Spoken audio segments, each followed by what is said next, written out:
Hello everybody, Sir Spookfest here. So, I am at Fort Monroe again, but I'm over by the #1 battle station, Derussy, Fort #1 for the disappearing cannons. So this fort had giant cannons that actually shot 1,000-pound shells. And there's a very tragic story about this one.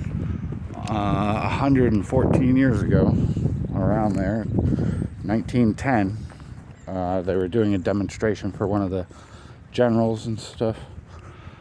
And the cannon actually exploded on the guys doing the test firing, and 11 guys were killed. So I figured I'd come and just check it out. It says no trespassing, so I won't go in there. I really want to. It's all boarded up and locked up, but so I can at least get this close to it. But yeah, so they were firing rounds. That is like an opening.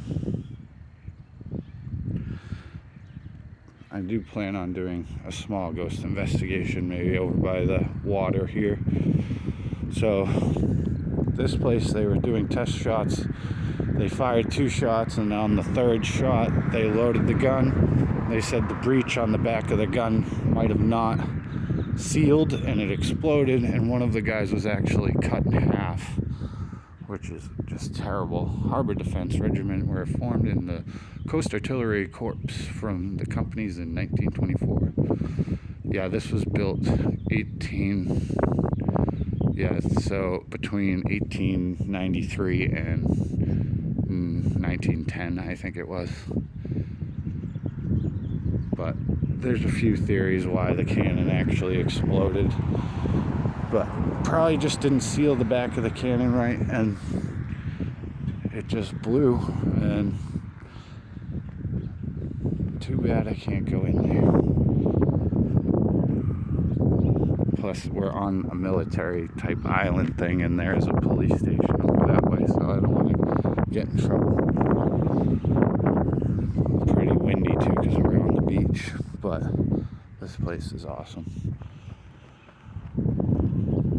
Shooting 1,000-pound shot, and I didn't want to go in the fort and do a ghost investigation. There's going to be a lot of people in there, and they do ghost tours and ghost walks, like lantern walks.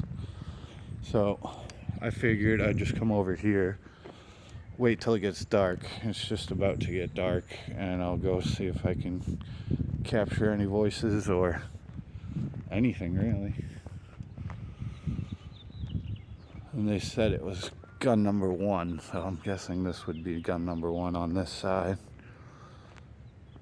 Where they had the barrel breech and it exploded. So I think it was 16 or 17 guys really got hurt, but their commander actually, while all that was going on, he got both his legs broken, but he still helped to help everybody stop any more things exploding or catching on fire. So this is cool. Let's go take a walk to the water. I'll be right back. So this whole fort right here would have been protecting this whole bay. This Chesapeake Bay, and then there's a whole nother fort right there. And then there's another one further down the beach over that way, which you can't really see, but Fort Monroe is right behind all those buildings over there where I was 2 days ago. But very cool. And these guns shooting 1,000-pound cannon fire, where the shot would pop up and then sink back down, so you couldn't even see them once they fired. They'd just go back down to be reloaded. So I will try and do a small ghost investigation. If I get in trouble, I get in trouble, but we'll see if anything happens. Once the sun sets, probably won't be so many people here. Alright, I will be back in a few moments And we'll stop at the other fort across the way over there and just check out and see if we can find any paranormal activity. There's many stories in the fort, but it's not just in the fort. There's stories from houses outside the whole area. This whole little peninsula has a bunch of stories. Lady in White. There's a meat monster in the water, and there's a black monster in the moat of Fort Monroe. So very cool. I will be back. Oh, and before I forget, Edgar Allan Poe was locked up in Fort Monroe, which is right over there. He got locked up for deserting, running away from war. And, oh geez, somebody spray painted on that. Who else? So, we have Pocahontas, John Smith were here. Jefferson Davis was locked up here, the Confederate president. And there's so many more too. Abraham Lincoln stayed a few times and stayed a couple times, like 4 nights in a row. There's a lot.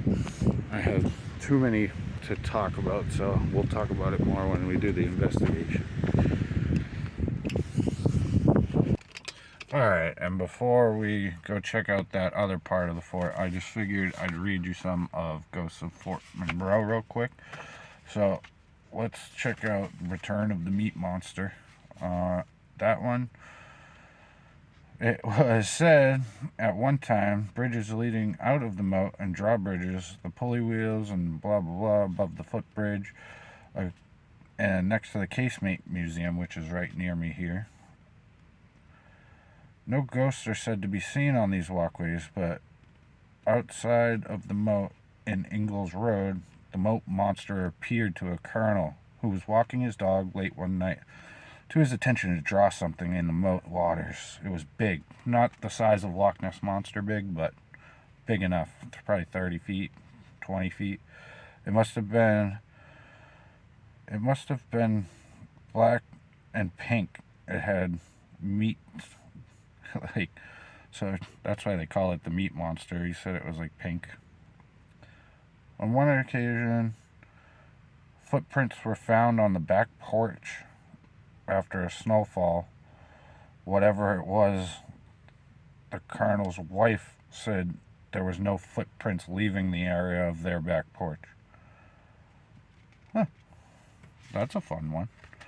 And it has, so you got Abraham Lincoln, that's the Native American chief, Black Hawk, Edgar Allan Poe, a bunch of other people I don't know, probably generals and the captains of the cannon guys, the regiment over here that would shoot the cannons. Post commanders. The Lady in White. Where'd it go?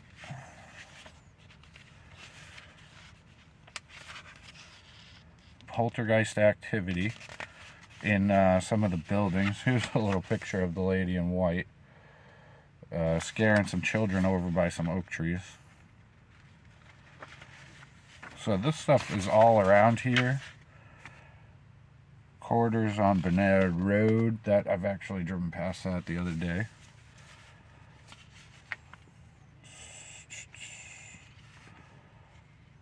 Yeah, pets. The amount of pets and dogs buried up there, because every guy had their own little army dog. So there's like 1,000, there's a huge pet cemetery all along the top of the fort. People say they hear a lovely melody like flutes playing out here, out by these old bunkers. And in a minute here, we're just going to go take a trip and go look at the other one. Let's see if I can find any placards about it. Let's go do that. Yeah, so we are just driving over to this other fort to go check that out, and I'll be right back. So here is the other part of the fort. Let's go take a walk around this. I'm just gonna turn around real quick and we'll walk. So this is Secondary Battery Church. Obviously I can't go up there, but we can take a look. It's pretty cool.